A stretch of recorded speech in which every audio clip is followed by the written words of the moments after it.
Military strategies? Gone wrong.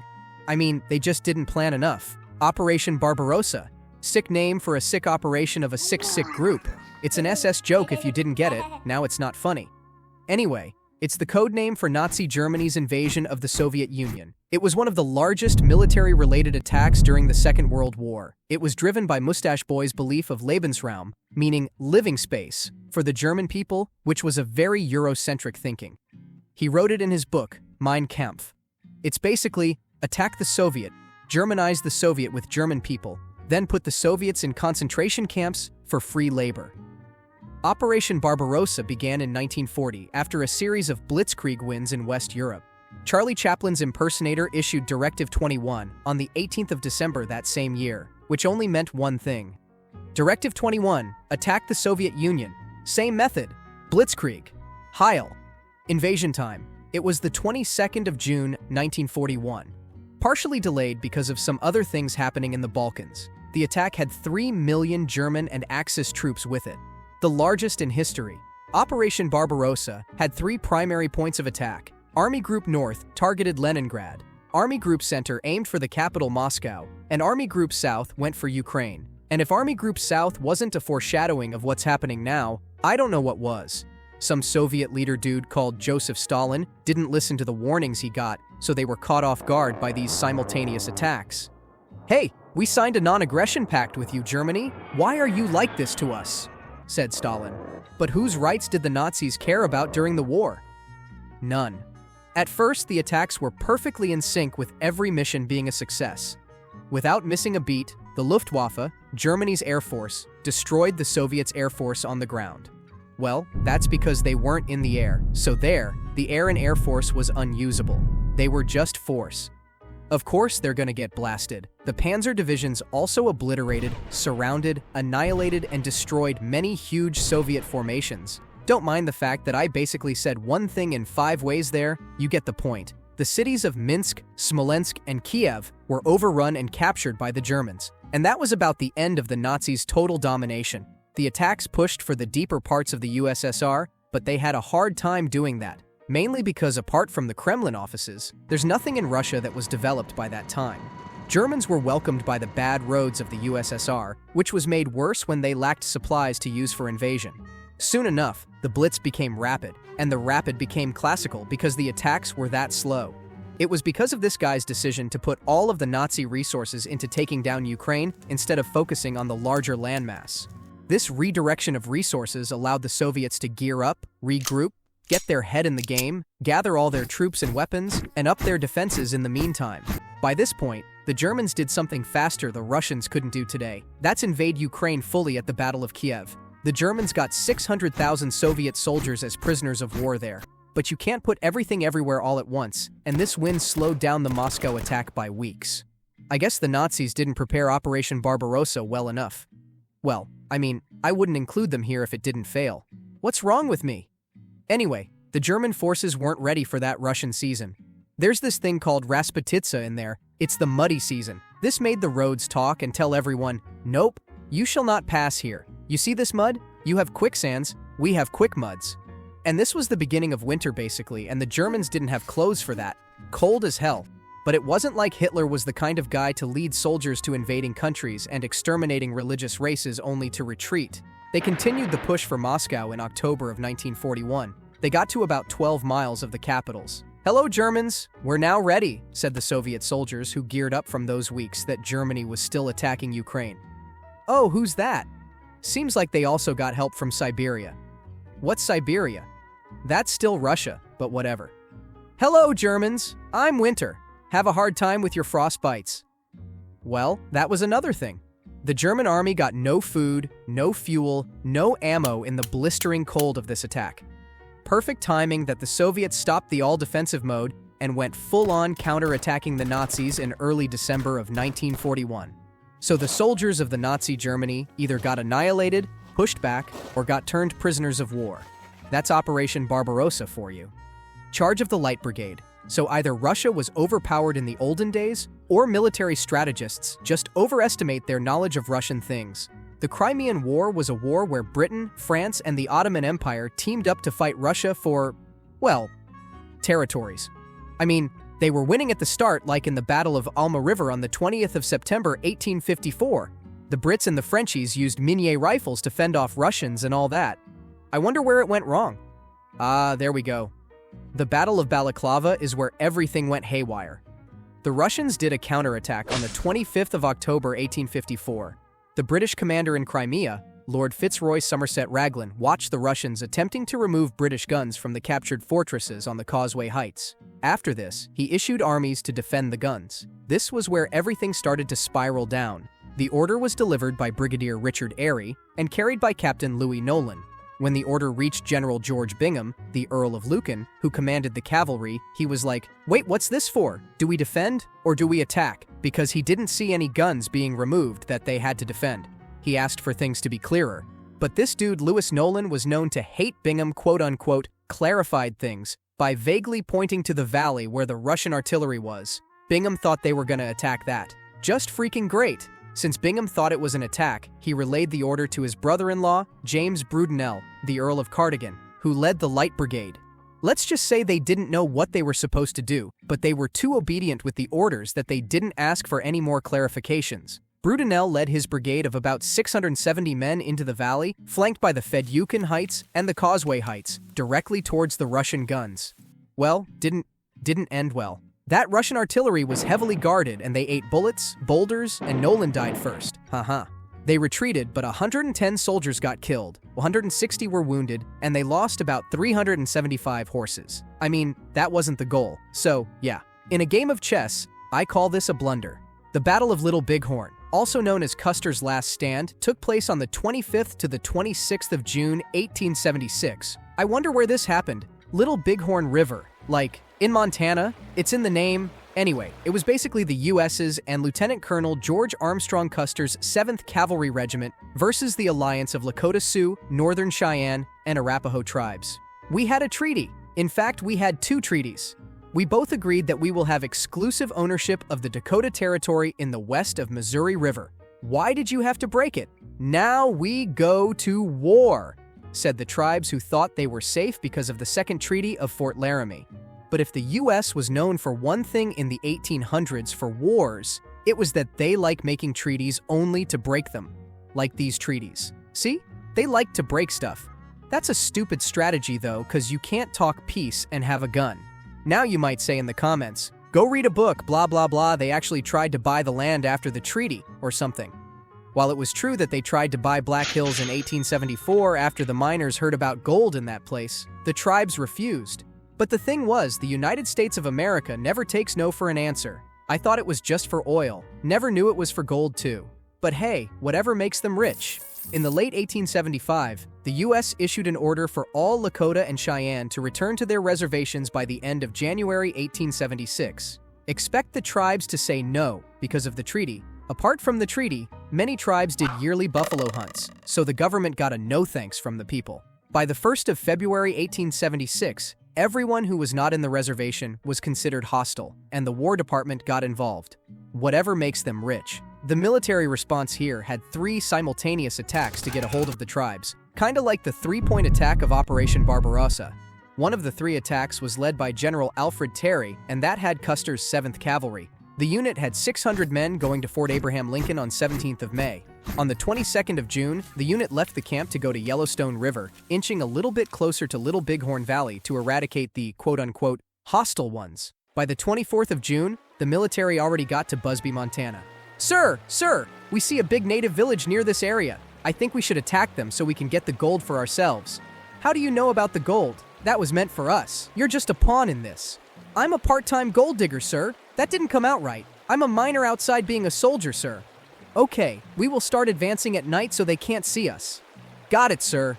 That was meant to be a surprise attack. But at dawn, Custer thought they got too close, and the element of surprise was lost. So they proceeded to attack immediately. Custer first divided the unit into 4 groups: the pack train with 125 men, 3 companies under Captain Frederick Benteen with 125 men. Benteen? Can he turn into other several aliens using an Omnitrix too? They could surely win the war with that. There were also 3 companies under Major Marcus Reno with 140 men, and 5 companies under Custer's command with 210 men. Hey Reno, come here. What is it? I want you to attack the southern part of the village with your men. And so Reno and his men did. They crossed the Little Bighorn River, and then they started to fire on the tribes, which failed. There were just too many natives in the southern part of the village, as if they were prepared for it. Reno's men had to retreat and be on the defensive along the river. Now the entire village is awake, and they got more troops too. Custer and his companies continued to march for the north without knowing what Reno was going through. "Surprise, mother father!" said the Lakota and Cheyenne warriors that were about 1,500 to 1,800 in numbers. This of course outnumbered what Custer had, even if he had his entire undivided unit with him. Want to know how the natives got this many troops with them? Cue the TV.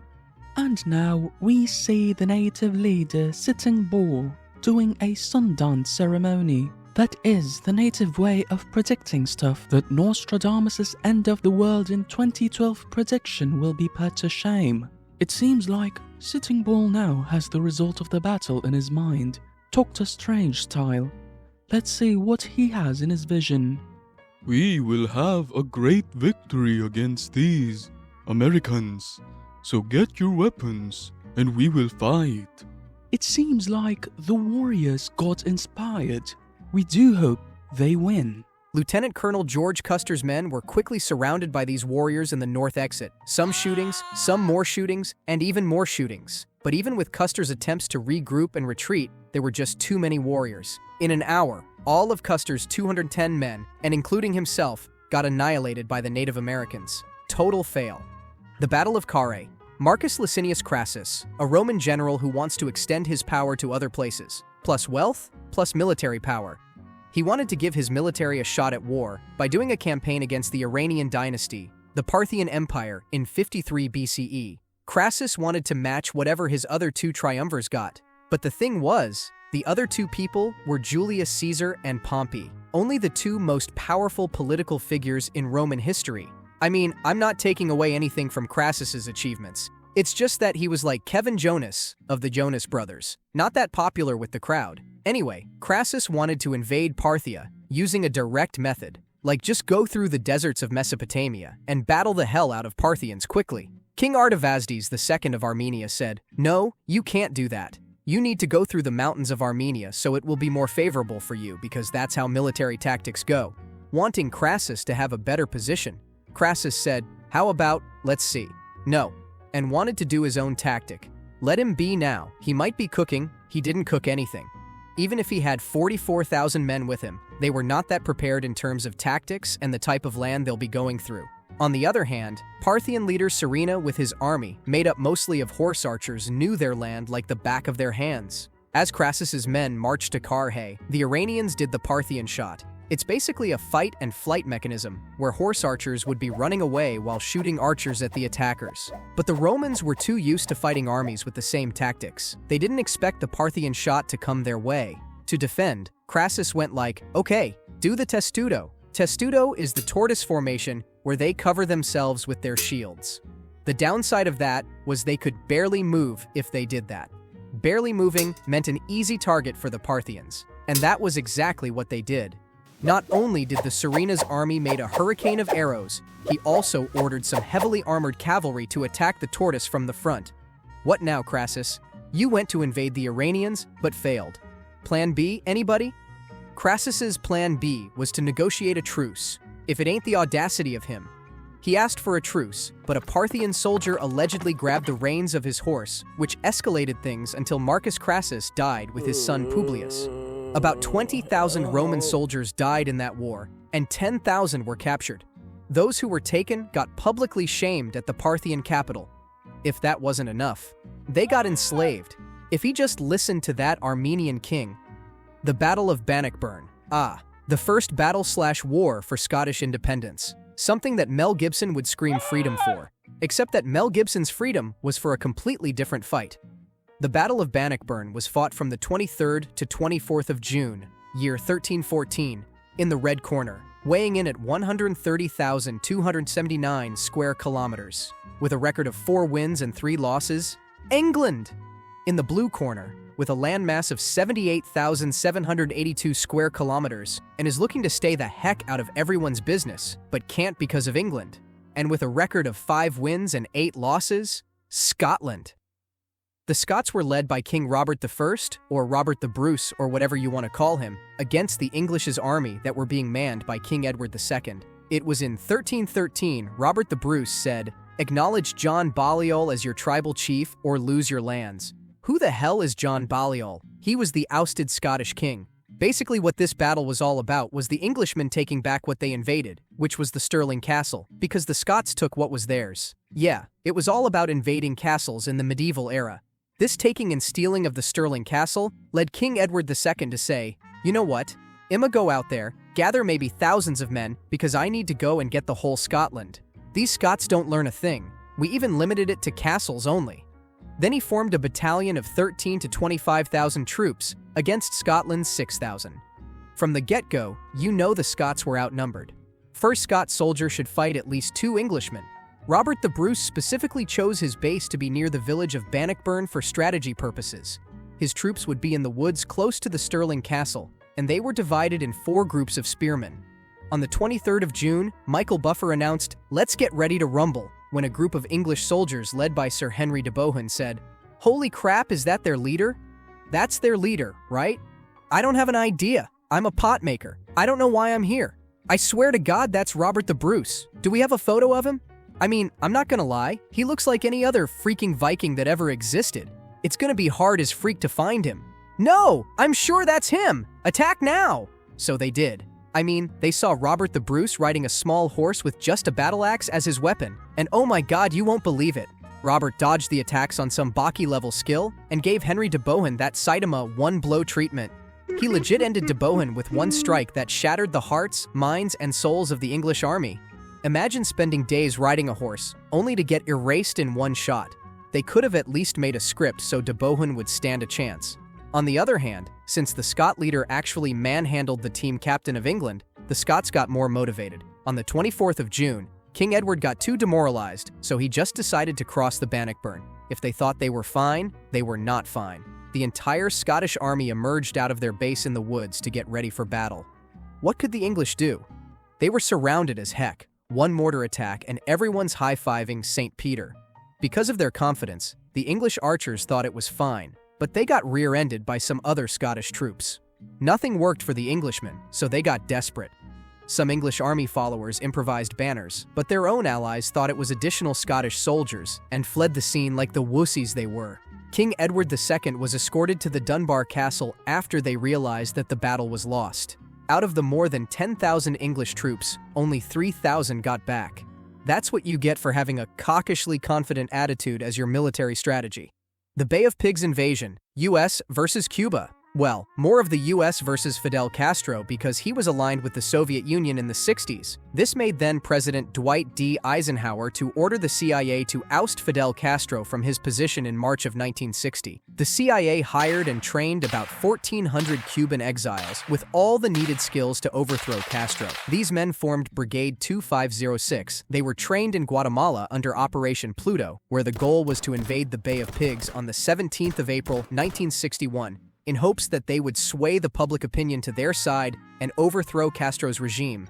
But from the very beginning, you can call it one thing: absolute crap. On the 15th of April 1961, 8 B-26 bomber planes piloted by the Cuban exiles the CIA trained attacked the Cuban airfields to take down any Air Force equipment. Castro's planes weren't there. Not only that the planes weren't there, some planes of the US never came back. I mean, the raid was executed in a poor fashion. Mechanical problems or plainly not knowing how to get back, you name it, the Cuban exiles had that problem. That alerted the Cuban government and said, "Oh crap, we're being attacked," then immediately shot down some of the planes. So by then, the Cuban army and Fidel Castro were ready for the upcoming invasion even if the US wasn't done. All Castro needed was knowledge of the attack, and now that the element of surprise is gone, it was time for the US government to count how many Purple Hearts, 21 gun salutes, and flags they should give to families. Because the main invasion force that had 5 infantry battalions and a paratrooper battalion went straight from Nicaragua and Guatemala to Cuba. It wasn't a pretty start, let alone perfect. On the 17th of April, coral reefs sank some of their planes, LMAO, and that forced the invasion team to wade the waters to get on land. Nos están invadiendo cubanos. Que se jodan estos americanos. Nuestro líder Fidel Castro está listo con nuestro ejército. The CIA missed a Cuban radio station that broadcasted the invasion. Well, now the Cubans were even more ready. Add the fact that Castro's military was fast in setting up defenses, nice tactics. But the failed strategies didn't stop there. Remember the part that the CIA wanted to sway the public opinion to the invaders' side? Nope, didn't happen. In fact, it was actually the complete opposite of what they wanted as the people of Cuba backed Castro. What about the paratroopers, you might ask? Well, they were sent to stop possible reinforcements from Cubans. The problem was they landed so far from their targets. And as you guessed it, He ain't gonna jump no more. Gory, gory, what a hell of a way to die. because they were quickly surrounded here and there. Yo, Kennedy, send some air support in here. We're getting freaking surrounded. Come on. I'm about to be assassinated in 2 years, and I have this Stalin guy I still have to fight in Soviet Russia. I don't want to spend any more resources on Cuba, because we won't win that anyway. Ah, I know now. They asked for air support. They're gonna get air support. Mierda. Well, to be honest, Kennedy didn't actually send that. In fact, he sent nothing. After 3 days of war in Bay of Pigs, 114 invaders were sent 6 feet underground and 1,100 were captured. Dude, there were 1,400 invaders. About 87% of the invaders got something. What the heck? Castro even went the extra mile to humiliate the failures of USA's aggression by parading these people who got captured, as he should. Plan better, guys. Thanks.